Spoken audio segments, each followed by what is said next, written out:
আমরা আয়তক্ষেত্রের সংজ্ঞা থেকে দেখতে পাই যে চতুর্ভুজের বিপরীত বাহুদ্বয় পরস্পর সমান ও সমান্তরাল এবং প্রতিটি কোণ সমকোণ এমন ক্ষেত্রকে আয়তক্ষেত্র বলে। এখন আমরা আজকে আয়তক্ষেত্র আঁকব। প্রথমে আমি আয়তক্ষেত্র আঁকার জন্য দুইটি বাহু নিয়ে নিব, একটা একটু ছোট নিব, একটা একটু বড় নিব। ধরো আমি বড় বাহুটি নিব 5 সেন্টিমিটার নিয়ে নিলাম। কয় সেন্টিমিটার নিয়ে নিলাম? 5 সেন্টিমিটার। ছোট বাহুটা নিব 3 সেন্টিমিটার নিয়ে নিলাম, নাকি 4 সেন্টিমিটার নিয়ে নিলাম। এখন বড় বাহুটা সমান করে একটা বাহু আঁকবো বা রেখাংশ যাই বলি আমরা। কত নিয়েছিলাম? 5 সেন্টিমিটার নিয়েছিলাম। 5 নিয়েছিলাম না? যে 5-এর সমান করে এই নিয়ে নিলাম। এতটাও ঠিক আছে তো নাকি? এটা সমান করে এটা নিলাম। যদি আমি এটা চিহ্নিত করি, ধরো ক খ, ক খ চিহ্নিত করে দিলাম আমি। এখন কি করব, আমি যেহেতু আয়তক্ষেত্র আঁকবো, আয়তক্ষেত্রের প্রতিটা কোণ সমকোণ, প্রতিটা কোণ আমাকে আগে সমকোণ আঁকতে হবে। তাহলে সমকোণ আঁকতে হলে কীভাবে আঁকতে তোমরা জানো? এই বিন্দুতে বসাইলাম, হ্যাঁ, ইচ্ছা মতো এই অর্ধবৃত্ত আঁকলাম।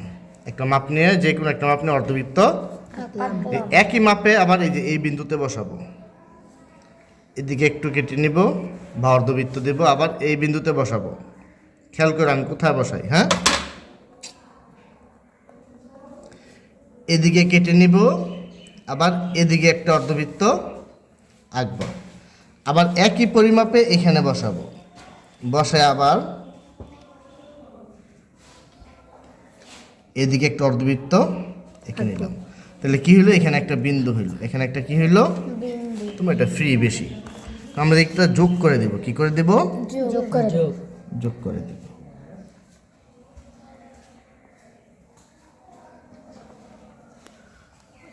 এই যোগ করে দিলাম, হ্যাঁ। এখন দেখো, আমার এই বাহুটা আমি এটা সমান করে নিয়েছিলাম না? হ্যাঁ, এটা সমান করে কেটে নিব। এটা কত সেন্টিমিটার নিয়েছিলাম আমি? 3 সেন্টিমিটার। আচ্ছা, যতটুকু না আমি মেপে নিব। আমি কি করব?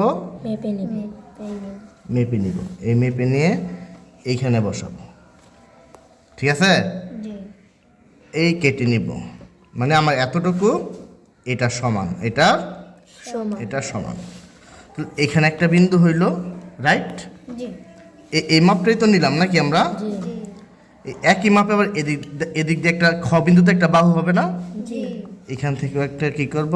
অর্ধবৃত্ত আঁকবো। কি আঁকবো? অর্ধবৃত্ত আঁকবো। এই বাহুটার মতো করে এদিক দিয়ে একটা বাহু হবে না? এটা মেপে নিব। এই বাহুটাও মেপে নিব। এই যে এখানে একটা বিন্দু হয়েছে না? এখানে বসাবো। এদিক একটা অর্ধবৃত্ত আঁকবো। কি আঁকবো? তাহলে কি হলো? এখানে একটা বিন্দু হলো, এখানে একটা এখানে কেটে নিয়েছিলাম না?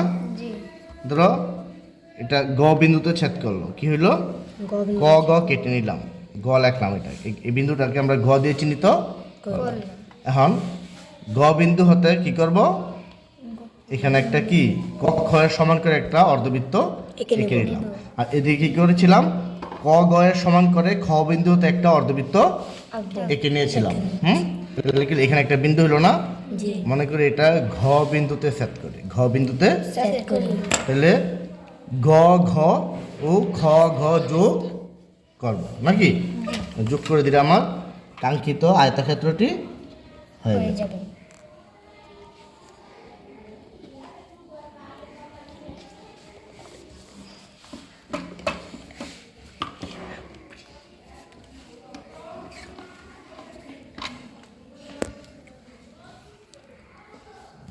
তাহলে কি দাঁড়ালো আমার? ক খ ঘ গই হলো আমার কাঙ্ক্ষিত আয়তক্ষেত্র। এখন দেখো, আয়তক্ষেত্রে যদি আমরা কয়েকটা বৈশিষ্ট্য দেখি। প্রতিটি কোণ সমকোণ, প্রতিটি কোণ সমকোণ। বিপরীত বাহুদ্বয় পরস্পর সমান ও সমান্তরাল। এটার বিপরীত এটা পরস্পর সমান ও সমান্তরাল। এটার বিপরীত এইটা পরস্পর সমান ও সমান্তরাল। তুমি তো পেন্সিল দিয়ে দিবে, দাগগুলো দিতে চাইলে আনাল দিবে না।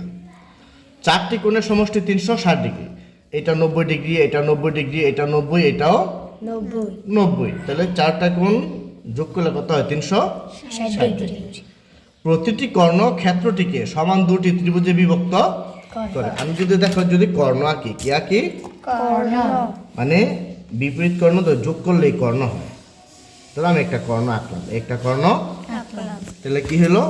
এই পাশে একটা ত্রিভুজ হইলো, এই পাশে একটা, এবং ত্রিভুজ দুইটা পরস্পর কি সমানভাবে বিভক্ত হইলো।